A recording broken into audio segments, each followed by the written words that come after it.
بسم اللہ الرحمن الرحیم۔ آج کا جو ہمارا سبق ہے وہ میم ساکن سے متعلق ہے، چونکہ بات ہماری تجوید سے متعلق چل رہی ہے تو میم ساکن سے متعلق جو ہے ہمارا سبق ہے۔ میم ساکن کہ کس طریقے سے اس قرآن میں ادا کیا جاتا ہے، میم ساکن کو کیا طریقہ ہے میم ساکن کو ادا کرنے کا، تو اس کی وضاحت آپ حضرات کے سامنے کرتا ہوں کہ میم ساکن جو ہے اس کے 3 قواعد ہیں۔ میم ساکن کو ادا کرنے کے 3 قاعدے ہیں۔ پہلا قاعدہ کہ میم ساکن یا تو اخفاء شفوی سے ادا ہوگا، دوسرا ادغام شفوی سے ادا ہوگا، اور تیسرا قاعدہ اظہار شفوی سے ادا ہوگا۔ تو پہلے قاعدے کو لے لیتے ہیں کہ اخفاء شفوی تو کیا مطلب، اخفاء شفوی کس طریقے سے ادا ہوگا کہ میم ساکن کے بعد، تعریف کو غور سے سنیے گا، میم ساکن کے بعد اگر حرف با آ جائے، میم ساکن کے بعد اگر حرف با آ جائے تو وہاں پر ہم اخفاء شفوی کریں گے، یعنی غنّے کے ساتھ ادا کریں گے۔ میم ساکن کے فوراً بعد اگر حرف با آ جاتا ہے تو میم ساکن کو جو ہے غنّے کے ساتھ پڑھیں گے، یعنی غنّہ کریں گے، ناک میں آواز چھپائیں گے۔ جس طریقے سے اخفاء میں غنّہ کرتے ہیں، ناک میں آواز چھپاتے ہیں، تو اسی طریقے سے یہاں بھی یہی قاعدہ لگ رہا ہے کہ میم ساکن کے بعد اگر حرف با آ جاتا ہے تو جو ہے میم ساکن کو غنّے کے ساتھ ادا کریں گے۔ مثال سے آپ حضرت کو سمجھاتا ہوں، ترمیہم بحجارہ۔ اب یہاں پہ ترمیہم میں جو ہے میم ساکن ہے، ترمیہم میں میم ساکن ہے اور اس کے فوراً بعد حرف با آ رہا ہے۔ پین پہ جو میں نے مثال پہ غور کیجئے، پین بھی میں نے مثال پہ رکھا ہوا ہے کہ میم ساکن کے فوراً بعد حرف با آ رہا ہے، تو قاعدہ آپ کو بتایا تھا کہ اخفاء شفوی جب ہوگا جب میم ساکن کے فوراً بعد حرف با آ جائے تو وہاں پہ جو ہے میم ساکن کو غنّے کے ساتھ پڑھیں گے، جیسے ترمیہم، ترمیہم۔ یہاں پہ دیکھیں ناک میں آواز بھی چھپ رہی ہے، 2 سے 3 سیکنڈ تک آواز کو چھپایا جا رہا ہے، تو اس کو کہتے ہیں اخفاء شفوی۔ یہ میم ساکن کا پہلا قاعدہ ہے، جس طریقے سے اس کو پڑھا جاتا ہے، یہ میم ساکن کا پہلا قاعدہ ہے کہ میم ساکن کے بعد اگر حرف با آ جائے تو وہاں پر اخفاء شفوی ہوگا، ترمیہم بحجارہ۔ آگے جو دوسرا قاعدہ ہے میم ساکن کا وہ ادغام شفوی ہے۔ اب ادغام شفوی کیا ہے، یہ تعریف پڑھیں گے تو سمجھ آئے گا کہ میم ساکن کے فوراً بعد میم مشدد آ جائے، میم ساکن کے بعد فوراً میم مشدد آ جائے تو وہاں پہ ادغام شفوی ہوگا، یعنی دونوں میم مدغم ہو جائیں گے، دونوں میں مل جائیں گے اور وہاں بھی جو ہے غنّہ ہوگا، ادغام کے ساتھ ساتھ غنّہ بھی ہوگا، اور غنّہ 2 سے 3 سیکنڈ کا ہوتا ہے۔ مثال وَلَكُمْ مَا كَسَبْتُمْ، مثال پہ غور کیجئے گا، وَلَكُمْ مَا كَسَبْتُمْ۔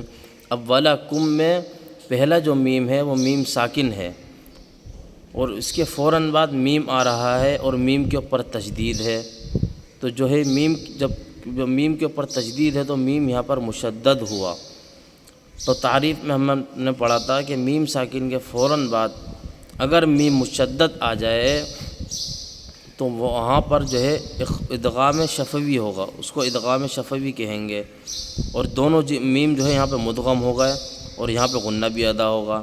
وَلَكُمْ، وَلَكُمْ، دونوں میم مل گئے اور غنّے کے ساتھ مل رہے ہیں، وَلَكُمْ مَا كَسَبْتُمْ۔ یہ ادغام شفوی ہے، میم ساکن کا دوسرا قاعدہ ہے۔ کیا ہے کہ میم ساکن کے فوراً بعد اگر میم مشدد آ جاتا ہے تو وہاں پر ادغام شفوی کو ادا کریں گے، یہ ادغام شفوی کہلائے گا وہ، یہ اس کا دوسرا قاعدہ ہے۔ تیسرا جو قاعدہ ہے وہ اظہار شفوی ہے۔ ہم نے اس سے پہلے دو قاعدہ پڑھ لیے، اخفاء شفوی کہ جس میں میم ساکن کے فوراً بعد حرف با آ جائے تو وہاں اخفاء شفوی ہوگا، وہاں بھی غنہ ہوگا، اور ادغام شفوی میں بھی غنہ ہوگا، مگر وہاں پہ مدغم کے ساتھ ہوگا، یعنی ادغام ہوگا، دونوں حرف جو ہے مل جائیں گے وہاں پہ۔ آگے جو اظہار شفوی ہے وہ اس کے برعکس ہے۔ اس کے برعکس کیسے ہے کہ اظہار شفوی میں غنہ نہیں ہوگا بلکہ اس کو ظاہر کر کے پڑھنا ہے، یعنی میم ساکن کے بعد ان دونوں حرف کے علاوہ با اور میم مشدد کے علاوہ کوئی حرف بھی آ جائے، میم ساکن کے بعد تعریف اظہار شفوی کی یہ ہے کہ میم ساکن کے بعد حرف با اور میم مشدد کے علاوہ کوئی حرف بھی آ جائے تو وہاں پر اظہار شفوی کریں گے۔ اظہار شفوی کیسے مطلب؟ یعنی اس میں غنہ نہیں ہوگا اور نہ ہی اس میں ادغام ہوگا۔ مثال علیہم وللضالین، اب ان دونوں مثالوں میں ادغام کی اور اخفاء کی مثال میں غنہ ہو رہا تھا، ادغام میں مدغم دونوں حرف ہو رہے تھے، لیکن اظہار میں جو ہے نہ ہی تو غنہ ہو رہا ہے اور نہ ہی دونوں حرف مل رہے ہیں بلکہ ظاہر کر رہے ہیں، یعنی میم ساکن کو ظاہر کیا جا رہا ہے۔ علیہم علیہم وللضالین،